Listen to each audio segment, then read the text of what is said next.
காலையில் 7 மணிக்கு 6:30 மணி 6 மணிக்கு நிலா நிலா ஓடிவா பாட்டு.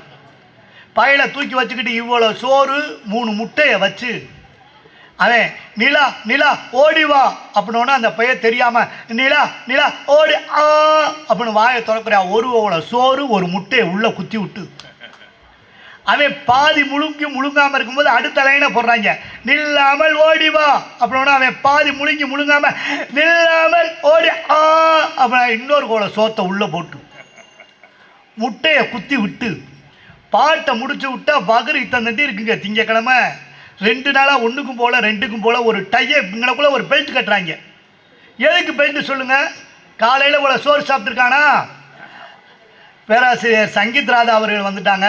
அவங்க எம்ஜிஆர் மாதிரி எல்லாம் ஆரம்பித்தோன்னா கடைசியாக தான் வருவாங்க. நல்லா அவங்களுக்கு ஒரு கைதட்டு தட்டுங்க. ஸ்பெஷல் வரவேற்பு. நல்லா இவ்வளோ சோறு சாப்பிட்ருக்கானா? பகுத்துலேருந்து கீழே இறங்கக்கூடாதுன்றதுக்காக பெல்ட்டு. நல்ல சோறு இங்கே சாப்பிட்டுருக்கானா? வாந்தி பத்தில் கூட அந்த டையை போட்டு சூக்ஸை பாட்டு மாட்டுனா இந்த பஸ்ஸில் 6:30 மணிக்கு ஏற்றுறோமா, பஸ்ஸில் ஏற்றி விட்டு அம்மாவும் அப்பாவும் எங்கள் அம்மாவுக்கு டாட்டா சொல்லு. அந்த பையன் உள்ளேருந்து நீ விளங்க மாட்ட, பெரியவனாகி உன்னை முதியோர் சேர்க்குறேன், அம்மா 1.5 வயசில் சேர்த்து விட்டா அப்பாவுக்கு டாட்டா சொல்லு, இல்லா உனக்கு முதியோர் ஈயத்தட்டு இருக்குது அப்படின்னு உள்ளே போனால் 6 மணிக்கு பஸ் ஏற்றுனா ஊரை பூரா சுற்றி 9 மணிக்கு போகிறா சார். போனால் இவன் காலையில் இவ்வளோ சோறு முட்டை நல்ல 4 முட்டையை சாப்பிட்டேன்னா நல்லா வகுறு உப்பி டங்கிட்ட மரம் அடிக்குது வகுறு. 2 நாளாக ஒன்றும் போகலை. மூக்கை இப்படி ஒழுக விட்டுக்கிட்டு இருக்கான் பாவம். உள்ளே போனால் யாரும் தப்பாக நினச்சிடாங்க. நான் இப்போ பேச உள்ள ஆந்திரா பக்கம், தமிழ்நாடே இல்லை. ஆமாம், அது வேறு வம்பு. ப்ரைவேட் ஸ்கூலில் டீச்சர்லாம் எங்கேயா செலக்ட் பண்ணுவாங்களோ தெரிலங்க. 5 ஸ்டார் ஹோட்டலில் ரிசப்ஷனிஸ்ட் மாதிரியே இருக்குங்க. ஒரு அம்மாவெலாம் முடிய பூரா மூஞ்சியில் தொங்கப்பட்டு வாங்க வாங்க அப்படின்னு பையில போகமாட்டேன் பேயிட்டு அம்மா இதாண்டா டீச்சரு அப்படின்னா அந்த அம்மாவுக்கு கையையும் காணா ஒன்றையும் காணா. உள்ளே போனால் இவனுக்கு வகுர் 2 டங்கு டம்மரை அடித்து உட்கார முடியலை. முதல் பீரியட்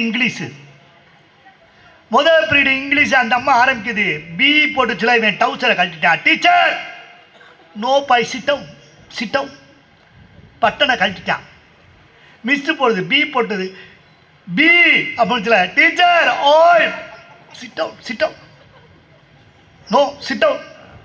அடுத்து பி ஓ அப்படின்னு டவுசரை கையில் வச்சுட்டான். Teacher no bye சிட்டவுன்.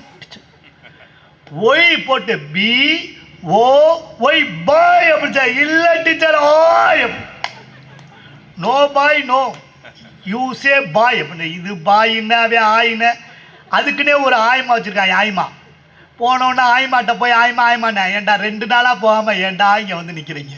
ஏற்கனவே 22 பேர் நிற்கிறான்டா. கழுவி விட்டு உள்ளே அனுப்புனா நீங்கள் யோசிச்சு பாருங்கள் சார். இப்படி நம்ம படிக்கலை, இன்றைக்கி மாறிடுச்சு. இது வாழ்க்கை இன்னைக்கு தான். இன்னொன்று நானும் தான் சார் +2 படித்தேன். நீங்கள் படித்தீங்களா மேடம்? அம்மாவெல்லாம் பிஹெச்டி முடிச்சு இன்னொரு பிஹெச்டி ட்ரை பண்ணிக்கிட்டு இருக்காங்க. அப்போ பார்த்துங்க எம்பிட்டு பெரிய படிப்புன்னு. ஆனால் நீங்கள்லாம் நாங்களும் தான் சார் +2 படித்தோம். ஆனால் இப்போ இருக்க அநியாயம் மாதிரி அநியாயமே இல்லைங்க. நீங்கள் +2 படிக்கிற வீட்டை பாருங்களேன், இலவு வீடு மாதிரியே இருக்குது. பேப்பர் அப்படின்றான் கத்தாதீங்க. ஏன் பையன் +2னா அவன் வந்து பேப்பர் போடக்கூடாதா? பால் கத்தாதீங்க. ஏன் பையன் +2? ஃபோன் வருது, ஹலோ உங்கள் தாத்தா செத்துட்டாரு, நாங்கள் வரமாட்டோம். ஏன் பையன் +2? ஏன் பையன் +2 தாத்தா சாகக்கூடாதா? அப்பா கூப்பிட்டு சொல்கிறாரு, டே நீ எப்படியாவது டாக்டர் ஆயிரு, அம்மா நீ எப்படியாவது இன்ஜினியர் ஆயிரு, அவங்க பாட்டி நீ எப்படியாவது வக்கீல் ஆயிடுறா. 3 ஒருத்தர் எப்படிங்க 3 அவன் மொத்தத்தில் லூஸ் ஆயிடுறான். வீடே டென்ஷனாக இருக்கு, இவன் ஹாப்பியாக இருக்கான். படிப்பு. நான் எல்லாத்துக்கும் சொல்கிறேங்க, எல்லாத்துக்கும் ஒன்று சொல்கிறேன். படிப்பு மட்டுமே வாழ்க்கையில் ஒருத்தர் படிப்பு தேவை. படிப்பு மட்டுமே ஒரு மிகச்சிறந்த மனிதனாக மாற்றி விடாது. இதுக்கு தான் கைதட்டணும். எல்லிஸ் மக்கள் ரொம்ப அறிவார்ந்த மக்கள்ன்றதுனால சொல்கிறேன்.